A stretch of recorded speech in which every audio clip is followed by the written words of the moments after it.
Make it part of your story. We certainly like reading about it, like to see what people's impressions were, what their takeaways were, but it is not required for our MD only program, and we accept people every year that have zero research.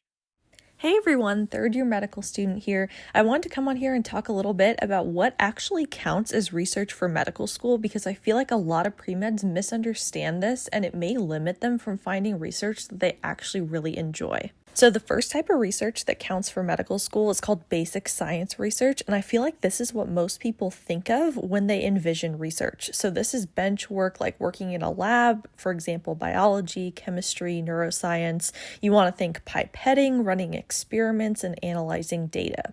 However, this is only one of several types of research that are going to look extremely good on your medical school application. Next type of research that I personally found really enjoyable is clinical research. So this is going to be working with either patient data or outcomes. It can involve chart reviews, clinical trials, or actually working directly with patients.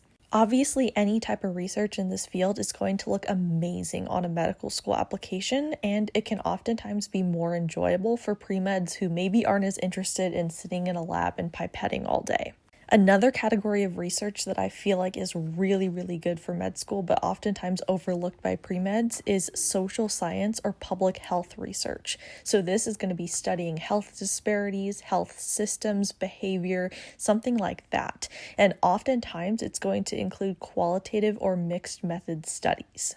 This type of research can be really fun and really interesting, and it can also potentially connect to something else on your medical school application. For example, if you volunteer with a certain group of people, and that could really, really benefit your application as a whole.